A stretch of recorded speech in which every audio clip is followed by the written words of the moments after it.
El extraperlo. Durante el primer año de paz, después de la Guerra Civil Española, creció rápidamente el entramado administrativo del Estado. El 80% de los puestos estatales estaban reservados a veteranos del Ejército Nacional y a las víctimas del llamado Terror Rojo. La escasez de alimentos provocada por la Guerra Civil, más la escasez que se produjo con la Segunda Guerra Mundial, y añadiendo a esto que, a partir de 1945 España había quedado aislada, nos encontramos una España en absoluta autarquía, una España, sin ninguna relación con el exterior, excepto la relación que mantenía con Argentina. Una España que se enfrentó a la gran hambruna. El extraperlo, ¿cuándo y cómo surgió? Derivado del escándalo de una ruleta trucada inventada por dos estafadores Strauss y Perlo. Estos dos estafadores sobornaron a miembros del Errox, en 1935. El término extraperlo sirvió para nombrar al conjunto de operaciones ilegales que practicaban casi toda la población para no morir de hambre. Los entornos fronterizos se convirtieron en el entorno ideal para el contrabando, unas veces practicado por gente hambrienta y otras, por verdaderas mafias. Lo más grave fue la utilización del aparato del Estado en favor de intereses particulares. En esencia, el franquismo creó un sistema en el que los poderosos tuvieron todas las facilidades para enriquecerse impunemente con cualquier método. Lo que se vivía en los primeros años de la dictadura es que mientras el pueblo intentaba sobrevivir con ese pequeño extraperlo, dentro de las grandes estructuras del régimen franquista existía un gran extraperlo comercial, de compra y venta, de importación y exportación que llevó a historias muy singulares. Después de 1953, España recibió la ayuda económica norteamericana, pero dada la generalizada corrupción del poder, esa ayuda no solo no llegó al pueblo necesitado, sino que sirvió para favorecer más a las clases que controlaban el poder. De esa corrupción estamental surgieron auténticos hijos pródigos de los que tenemos constancia. Manuel Arburúa, ministro de Franco durante la dictadura, ejercía su ministerio de una forma peculiar. Franco decía de él con admiración que entró de botones y se convirtió en archimillonario. Arburúa fue un ministro capaz de conseguir para el régimen franquista grandes negocios internacionales. Hay que tener en cuenta que el régimen estaba totalmente aislado a nivel internacional, y él fue muy hábil para que entraran materias primas en España. A cambio de eso él diseñó un funcionamiento de gran extraperlo que partía del ministerio, donde en los propios vestíbulos del ministerio se comerciaba con las licencias de importación, de ahí que se hiciera famosa la frase de «Gracias Manolo», eran licencias gratis para amigos suyos. El propio Franco de forma indirecta se acabó enriqueciendo por lo que se sabe y está estudiado, su familia se convirtió en multimillonaria desde la época de la guerra. Franco y su familia crearon sociedades opacas, donde el patriota dictador ponían a buen recaudo el dinero ganado ilegalmente. Es curioso cómo todavía hoy parece que Franco fue un hombre honrado y que no se percataba de lo que estaba pasando, nada más lejos de la realidad, porque en la Fundación Nacional de Francisco Franco existen informes donde dejan claro que Franco tenía conocimiento de que algunos de sus ministros se estaban enriqueciendo con el extraperlo y él mismo se fue enriqueciendo de forma indirecta. Por ejemplo, un ministro, que sabemos a ciencia cierta que se enriqueció de forma espectacular, fue el ministro de Comercio durante los años 40, que hasta los años 45 sería el ministro Demetrio Canceller Segura, por cierto de la familia Canceller, que eran los dueños de las fábricas de cerveza Dani de un gran emporio empresarial en la actualidad. Hay que mencionar que esta familia recientemente han vuelto a ser condenados. Pues este ministro Demetrio hizo el agosto con las licencias de exportación e importación recibiendo contrapartidas por ellas. Se puede decir que el gobierno franquista no solo practicaron la corrupción sino que fueron su máxima expresión. El 11 de abril de 1950, Carmen Franco Polo, de 23 años, la única hija de Franco, se casa en el Palacio del Pardo, con el joven doctor y alférez universitario Cristóbal Martínez Bordiú Ortega, hijo de los condes de Arguío y marqués de Villaverde.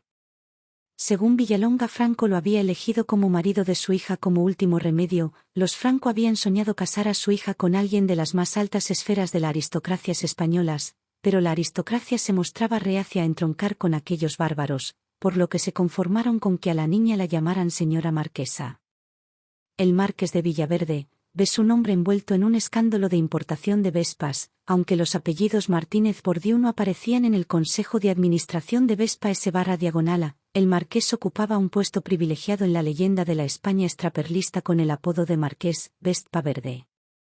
La prensa argentina lo involucraba en el escándalo internacional de permisos de importación de la famosa motocicleta italiana, que estalló en 1954, con el escándalo de las Vespas, un posible caso de corrupción que implicaba al círculo más íntimo del Pardo quedaba reseñado para la historia. El modo especial de los españoles de reírse de la dictadura sin rebelarse, a la marca Vespa, la gente le daba el significado de Villaverde entra sin pagar aduanas. Es curioso cómo el régimen daría una imagen del extraperlista totalmente ajena a ellos. Para empezar diría que eran antipatriotas, que no eran verdaderos, ni buenos españoles, cuando vemos incluso en películas, como la película Surcos entre otras.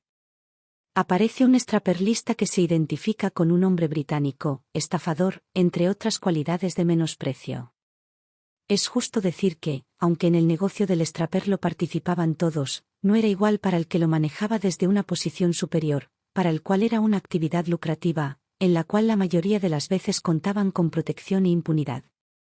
Que para el extraperlista llano, que lo hacía literalmente para sobrevivir, esta práctica, no solo no le sacaba de la miseria, sino que se exponían a graves consecuencias, pues además de requisarle la mercancía, que ya era un problema, ya que muchas veces la persona se había endeudado para comprarla, se les aplicaba una multa e incluso la cárcel. Un factor primordial para que se produjera el extraperlo fueron las cartillas de racionamiento, principalmente por su escasez para cubrir las necesidades mínimas. Esta cartilla era lo único que tenía el pueblo llano, sobre todo en las ciudades. Por eso debían seleccionar los alimentos o productos de los cuales podían prescindir para venderlos o cambiarlos por otro que les fuera más necesario, incluso podían verse en la necesidad de vender la cartilla, o parte de la cartilla. Había varios tipos de cartillas, la cartilla familiar, o la cartilla de fumador, que era de lo más cotizada. Luego los hombres tenían una cartilla que eran algo superiores o de ciertos trabajos, que tenían más riesgo, y por tanto tenían más grados, que les permitían obtener unos productos a precios de tasas y en caso de necesidad venderlos en el mercado negro multiplicando por mucho su valor. Las autoridades pedían a la población que devolviesen las cartillas de los fallecidos o personas en cárcelas, pero la gente se resistía a ello, por motivos evidentes. Aunque contrabando y extraperlo no signifiquen lo mismo, ya que mientras contrabando era propio del mercado negro internacional, el extraperlo se realizaba entre provincias, a nivel nacional, lo cierto que las dos figuras coexistieron y se complementaron durante esta etapa del franquismo. El contrabando con Portugal fue continuo en esta época, el mismo contrabandista pasaba joyas, lencería por encargo y sobre todo plata, a Portugal para traer alimentos a España. Se trataba en esos casos de familias adineradas que vendían su plata a cambio de café, y otros alimentos o medicamentos que no se podían conseguir en España. Todo el contrabando entre España y Portugal se convertía en extraperlo, una vez el sobrante de este pasaba al mercado negro nacional. Muchos testimonios son los que aseguran que si no hubiese existido el extraperlo, la gente se hubiera muerto de hambre, porque el extraperlo fue consecuencia, no solo de la escasez, sino de un funesto sistema impuesto por el régimen franquista.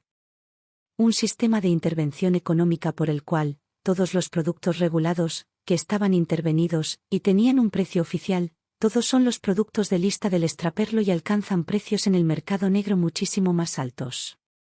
Quiere decir que aquel que tenía trigo, un campo de trigo y el Estado se lo estaba comprando a un precio muy poco remunerado, y a través del extraperlo lo podía vender hasta 7 veces más caro, con lo cual, se dedicaba al extraperlo, que era un auténtico negocio para el agricultor, un sector, el agrícola, nada favorecido económicamente. Como consecuencia de estos ítems, estos artículos tan poco remunerados desaparecían. Había un desabastecimiento en muchos casos artificial creado por el régimen, mientras, en el mercado negro se podía encontrar absolutamente de todo. Por lo tanto, nos damos cuenta de que las propias autoridades del régimen franquista estaban lucrándose con el extraperlo y el contrabando cuando reconocen en sus documentos oficiales: si no hubiese extraperlo aquí seríamos todos cadáveres, si solo viviésemos del racionamiento seríamos todos cadáveres. De hecho estamos hablando de una época de hambruna, los niños morían de hambre. La prensa inglesa se hizo eco con fotos de niños muertos de hambre. Una situación de hambruna que el régimen ocultaba sistemáticamente. Nos preguntamos el por qué un país vivió durante más de 10 años completamente al margen de la ley. Es decir, con prácticas corruptas adquiridas en las élites del régimen, cuando es sabido que el propio Franco se enriqueció con el extraperlo y el contrabando. ¿Podría haber intereses personales interesadas en que el extraperlo no desapareciera, porque era un negocio?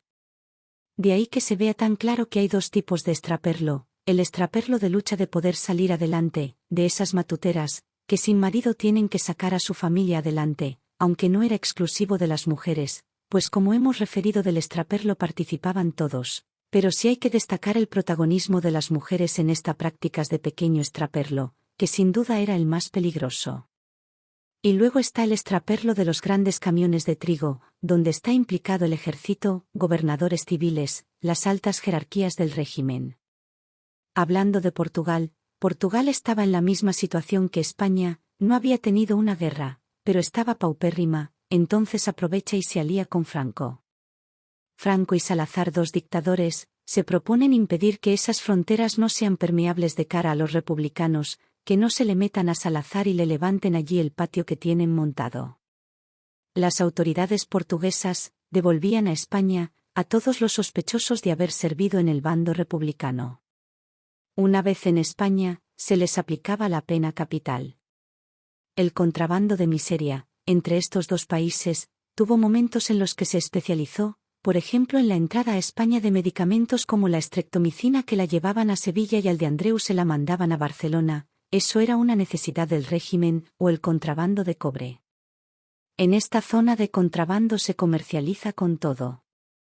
Los grandes terratenientes avanzaron sus cantinas, lugares de venta / diagonal compra, hasta las fronteras con España para facilitar todo este contrabando, y no era secreto la compra de guardiñas y carabineros para que hicieran la vista gorda. Fue en 1952 cuando se levantó el racionamiento. Aunque las prácticas del extraperlo minimizaron a sectores más específicos, el contrabando, sobre todo el contrabando de mafias, siguió existiendo como práctica habitual mucho más tiempo. Esta información está recopilada de La memoria, el extraperlo y el Marqués de Villaverde. Corrupción durante el franquismo, el extraperlo, Memoria del hambre, y parte.